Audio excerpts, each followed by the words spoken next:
Hello everyone, আসসালামু আলাইকুম। Welcome back to Irin Parvin recipe. নিয়ে চলে আসলাম নতুন একটা রেসিপি। ঘরে যখন মাছ মাংস কিছুই থাকে না, তখন কিন্তু ডিম একমাত্র অবলম্বন। ডিম দিয়ে কিন্তু অনেক ধরনের রেসিপি হয়। তো আজকে আমি বুটের ডাল দিয়ে ডিমের একটা লোভনীয় রেসিপি করে দেখাবো। আর এই রেসিপিটা কিন্তু খেতেও দুর্দান্ত স্বাদের হয়। যেদিন ডিম দিয়ে এভাবে বুটের ডাল রান্না করা হবে, সেদিন আর অন্য কিছুর প্রয়োজনই পড়বে না। এটা এত লোভনীয় আর দুর্দান্ত হয়। আশা করছি রেসিপিটা ভালো লাগবে। তাহলে চলুন রেসিপিটা বানিয়ে ফেলি। বুটের ডাল দিয়ে ডিম করার জন্য আমি এখানে 250 গ্রাম বুটের ডাল নিয়েছি। আর ডালটা আমি আগে ভালো করে কয়েকবার ধুয়ে নিয়ে ভিজিয়ে রেখেছিলাম। দেখুন ডালটা একদম বড় বড় হয়ে গেছে, ফুলে গেছে আর অনেকটাই হলো নরম হয়ে এসেছে। যেমন আঙ্গুল দিয়ে একটু চেপে দেখলে বোঝা যায় যে ডালগুলো অনেক বড় হয়ে গেছে এবং সফট হয়ে গেছে। তো এখন আমি চুলায় একটা প্যান বসিয়ে দিলাম। আর যে ডালটা আমি ভালো করে ধুয়ে ভিজিয়ে রেখেছিলাম, সেই ডালটা এখানে পানি সহই দিয়ে দিলাম। তারপর এটা একটু নেড়ে চেড়ে দিলাম। চুলার আঁচ বাড়িয়ে দিয়ে এটাকে ভালো মতো বলক তুলে নিব। ভালো মতো বলক চলে এসেছে, দেখতেই পাচ্ছেন ডালের ভিতরে অনেক ফেনার মতো হয়েছে। আর এই ফেনাগুলো আস্তে আস্তে উঠিয়ে উঠিয়ে কিন্তু ফেলে দিতে হবে। এগুলো ফেলে দিলে ডালের রেসিপিটা অনেক ভালো হবে। তো আমি আস্তে আস্তে সব ফেনাগুলো উঠিয়ে ফেলে দিলাম। এখন এই ডালটা একটু নেড়েচেড়ে দিলাম আর চুলার আঁচ একদম লো আঁচ করে দিয়ে এটাকে ঢাকনা দিয়ে ঢেকে সিদ্ধ হওয়ার জন্য এক সাইডের চুলায় রেখে দিব। ডালটাকে আমি 80% সিদ্ধ করে নিব আর বাকিটা পরে সিদ্ধ করব। অপর চুলায় আমি একটা প্যান বসিয়ে দিলাম আর এখানে আমি পরিমাণ মতো তেল দিয়ে দিলাম। সামান্য একটু হলুদের গুঁড়ো দিয়ে দিলাম, সামান্য একটু লবণ দিয়ে দিলাম। তারপর নেড়েচেড়ে তেলের সাথে প্যানে খুব ভালোভাবে হলুদের গুঁড়া আর লবণটাকে মিশিয়ে দিলাম। আর এখানে আমি 4টা ডিম নিয়েছি সিদ্ধ করে। আর এই ডিমটা একটু আমি কাঁটা চামচ দিয়ে কেচে নিব। এভাবে ডিমটা কেচে নিলে ভাজার সময় ডিমটা ফাটবে না।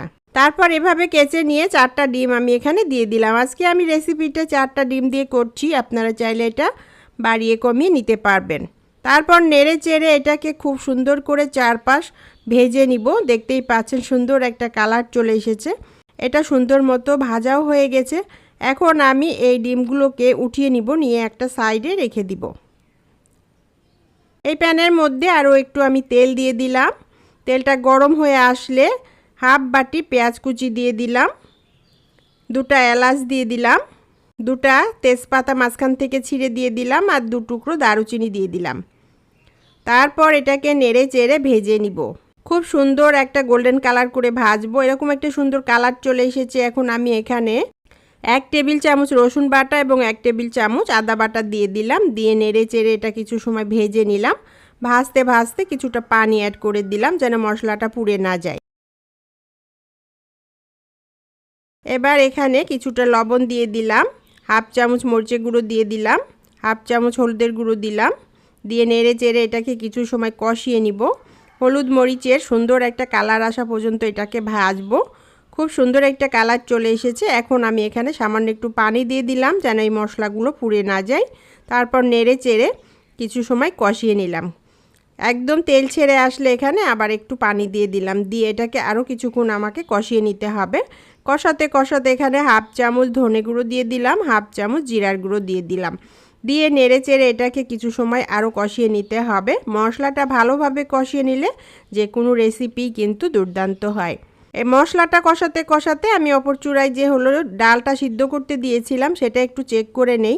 তো ডালটা একদম ভালো মতো সিদ্ধ হয়ে গেছে। এটা 80%ই সিদ্ধ করেছি, একদম গলিয়ে নিব না, এরকমই সিদ্ধ হবে। আর বাকিটা আরও একটু পরে রান্না করব, তখন বাকি সিদ্ধটা হয়ে যাবে। মশলাটা খুব ভালো মতো কষানো হয়ে গেছে, তেল ছেড়ে এসেছে। এই ডালটা এখন আমি এটার মধ্যে দিয়ে দিলাম। দিয়ে এটাকে নেড়ে চেড়ে এটার সাথে মিশিয়ে দিব। দিয়ে কিন্তু ডালটাকে আবার কিছু সময় কষাতে হবে নেড়ে চেড়ে। খুব সুন্দর মতো কষানো হয়ে গেছে, দেখতেই পাচ্ছেন মশলাটা একদম তেল ছেড়ে এসেছে। খুব সুন্দর একটা কালার চলে এসেছে। যে ডিমটা ভেজে রেখেছিলাম সেই ডিমটা এখানে দিয়ে দিলাম। ডালটা যেহেতু আগের থেকে সিদ্ধ করা আছে, ডিমটা দিয়ে এখন নেড়ে চেড়ে এটাকে কিছু সময় রান্না করলেই কিন্তু হয়ে যাবে।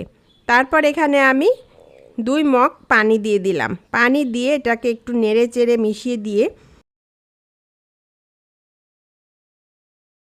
এটাকে একদম হাই হিটে বলক তুলে নিব। বলক তুলে নিয়ে তারপর এটাকে ঢাকনা দিয়ে ঢেকে চুলার আঁচ লো আঁচ করে দিয়ে আরও কিছুক্ষণ এটাকে রান্না করে নিব।